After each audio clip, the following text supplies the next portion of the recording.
की वीडियो में गाल कंदासीं जलाल चांडे जी एक परस्तार के बारे में जेका औरत परस्तार हुई ऐं तमामु चाहींदड़ हुई जलाल चांडे जी। दोस्तों हज़ारे परस्तारनि जा किस्सा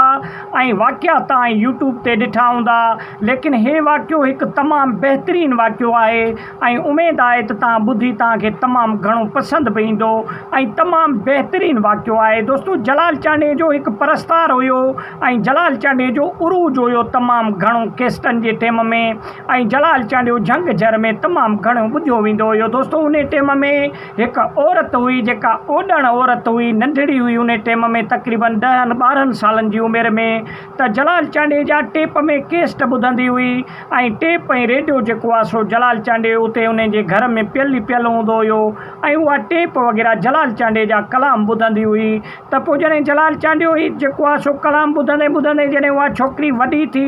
जॾहिं शादीअ जो टाइम आयो त जलाल चांडे जो हिकु जेको आहे सो परस्तार हुई उहा छोकिरी तमामु घणी। त पोइ जॾहिं उन जा घोटे तां रिश्तो वठणु आया सोरे जा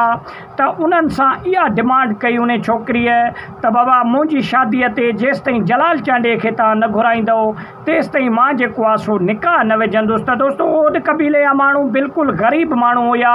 ऐं उहे तमामु घणो परेशान थी विया त भेणा जलाल चांडियो सिंध जो वॾो फ़नकार आहे ऐं असां ग़रीब ऐं यतीम आहियूं, असां वटि पैसो ई कोन्हे को,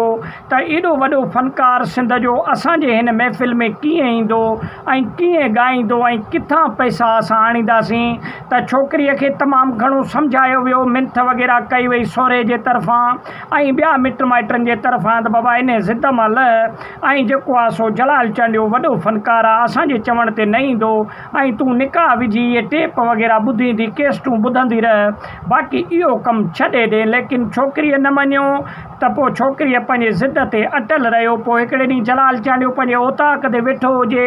त माण्हू महिमान वेठा हुजनि जलाल चांडे वटि, त हिकिड़ो शख़्स सहकंदो अची जलाल चांडे वटि पुॻो ऐं सलाम वराए वेही करे जलाल चांडे उन जो रवैयो ॾिठो ऐं उन्हनि जो जेको आहे सो गेटअप ॾिसी जलाल चांडियो बि परेशान थी वियो त भेणा हिकु ग़रीब शख़्स ऐं जेको आहे सो तमामु परेशान आहे ऐं हिन खां हाल वाल पुछा कयो वञे त छा मसइलो आहे। पोइ सभ खां पहिरीं उन शख़्स खे मानी खाराए चांहि पीआरे जॾहिं उन खां हाल वाल वरितो वियो त जलाल चांडे जे अॻियां उन शख़्स सभई हक़ीक़तूं रखियूं। त जलाल चांडे खे चयईं त मुंहिंजे पुट जी शादी आहे, लेकिन जेका छोकिरी आहे उहा हिन डिमांड रखी आहे तुंहिंजे अचण जी, त पोइ हाणे तुंहिंजी छा सलाह आहे। असां ग़रीब ऐं मिसकीन आहियूं ऐं असां वटि तुंहिंजे प्रोग्राम जा पैसा बि कोन्हनि के ॾियण जे लाइ, त पोइ तव्हां छा था चओ। त जलाल चांडियो हिकु ग़रीबनि जो तमामु घणो अहसासु कंदो हुयो ऐं जलाल चांडियो जग मशहूरु फ़नकार हुयो ऐं जलाल चांडे जा किस्सा ऐं कहाणियूं सॼे सिंध में मक़बूल ऐं मशहूरु आहिनि। दोस्तों त पोइ जलाल चांडे उन्हनि खे चयो त बाबा ठीकु आहे, तूं वञी प्रोग्राम जी तयारी करे, इनशाला उहा तारीख़ रखी मूंखे ॿुधाइजां, पोइ उन तारीख़ ते इनशाला ॾिसंदासीं। त पोइ जलाल चांडियो पंहिंजे वाइदे जे मुताबिक़ हुननि जे महफ़िल में जॾहिं अची पुॻो त उते झुमरियूं लॻी वियूं ऐं ओड क़बीले जा माण्हू तमामु घणो ख़ुशि थिया त भेणा असांजे दरमियान वॾो हिकिड़ो फ़नकार मौजूदु आहे ऐं पंहिंजे दरमियान में ॾिसी करे तमामु औरतनि ऐं मर्दनि झुमरियूं हणी नचिया उते ऐं तमामु घणो ख़ुशीअ जो इज़हार कयूं। त दोस्तों जलाल चांडे फिल्म में जलाल चांडे ॻाए करे ऐं तमामु घणो जेको आहे सो ख़ुशि थियो ऐं उन में जेके बि घोर पियो जलाल चांडे खे ऐं जेके बि पैसा मिलिया हुया उन जेको आहे सो शादीअ में ॾेई करे